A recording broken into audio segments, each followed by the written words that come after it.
The Pies, on the other hand, look slow and they look old. And I don't know whether that's confirmation bias because they are old. How long can this defence hang on? Side bottom! Got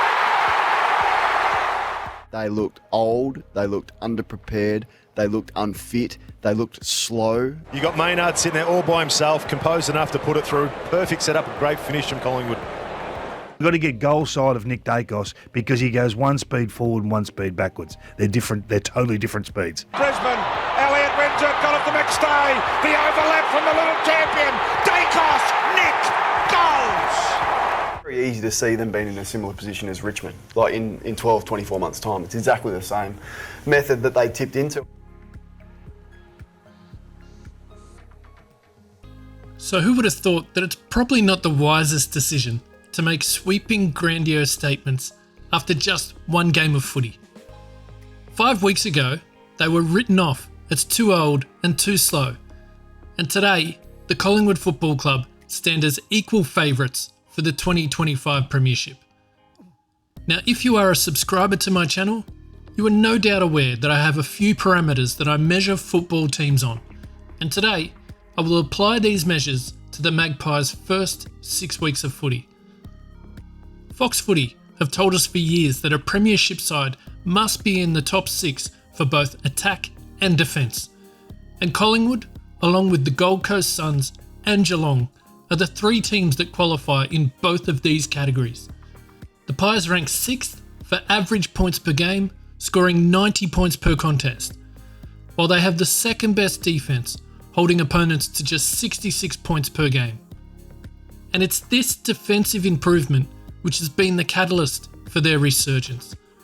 If we take a look at last year's numbers, we can see that they were ranked AFL 12 for points against per game, with 84.5 points conceded per contest. And I just want you to keep an eye on this number here: goals per defensive inside 50. Allowing a goal on 23.5% of opposition entries had the Pies ranked 11th in the league for this stat, and spoke to how average they were at stopping the opposition from scoring. At the top of this graphic, we have what I refer to as the 6 Premiership parameters, key metrics that each Premier of the last 10 years has had a positive differential in: metres gained per contest, inside 50 differential, marks inside 50 differential, shots at goal, intercepts, and scores from turnover. As you can see, each Premier from the last decade has green lights across the board, and it gives a pretty good indication of how balanced the team is in each key facet of the game.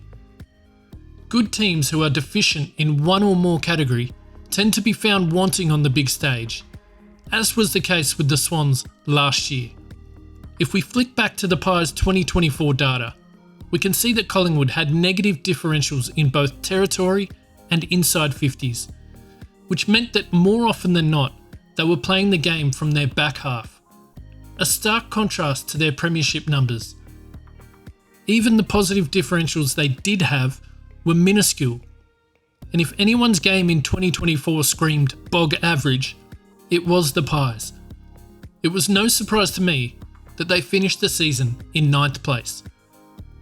What did surprise me was how significantly the Maggies dropped off across the last 10 games of the season. Their metrics were more akin to a bottom 4 team and gave me real concern for their fortunes this year. Scoring from turnover has proven itself to be such a key component to the modern Premier's game, and Collingwood had dropped off significantly from their 2023 numbers.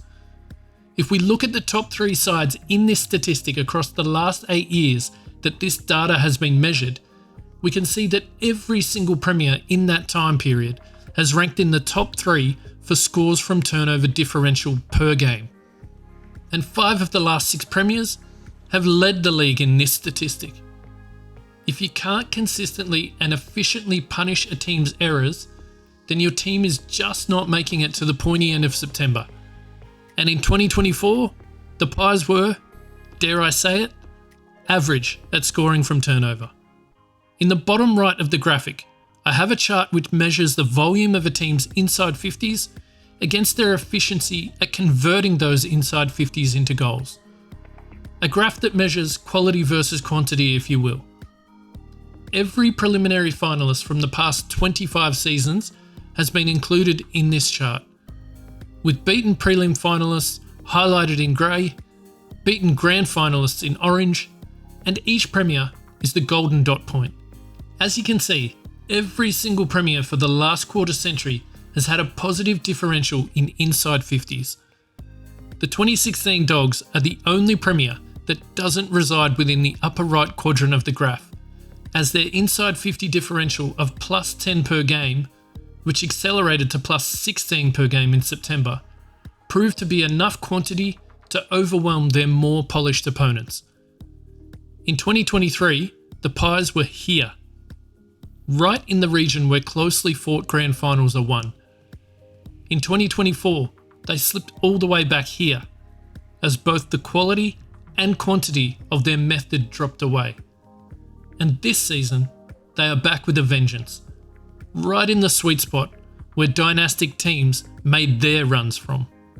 So if we have a closer look at Collingwood's 2025 numbers, we can see that we now have green lights across the board, with positive differentials in all key parameters, and most importantly, that magical scores from turnover number is right back where it needs to be, ranked third across the comp.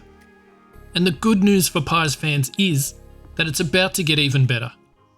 Here we can see that the Pies rank second for goals conceded per defensive inside 50s, only one of two teams that have a goal kicked on them on less than 20% of forward 50 entries.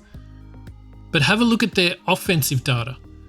Whilst they rank 6th for points per game, they have the 5th worst efficiency when going forward themselves, kicking a goal on just 23% of inside 50s. As their fixture eases up, I'm expecting this ranking to match up with their scoring productivity, and then their game will really be humming. So whichever way you measure it, Collingwood's game is in great order. They rank top 6 for both attack and defence, so we can tick Fox Footy's Premiership window off. They sit comfortably within my efficiency chart, surrounded by historically revered teams. They have positive differentials in the 6 Premiership parameters, which have defined the last decade's worth of premiers, and they rank top 3 for scores from turnover differential, which every premier of the last 8 years has achieved. Only one other club in the league can say that they have also ticked every box on this list, and that is the Gold Coast Suns. But there is one thing that separates the Pies from the Suns, which we'll delve into now. Strength of schedule. These two teams could not have had a more opposite start to their fixture in 2025.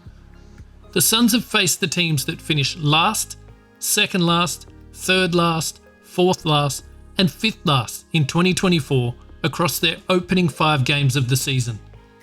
Whilst the Pies have played the reigning premiers, the runners-up, Port Adelaide, GWS, Carlton, and the Bulldogs, who all played finals last year.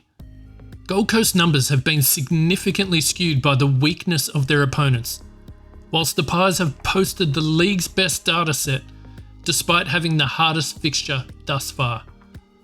There's a long way to go, Pies fans, but rest assured, your team has everything in place to go all the way in 2025. These Magpies are not too old and too slow to throw a carton of overpriced eggs right in the face of these self-appointed experts. Keep the receipts, Collingwood supporters. You just might need them. As always, thanks for watching, and if you haven't already, please be sure to like and subscribe, and we'll see you next time.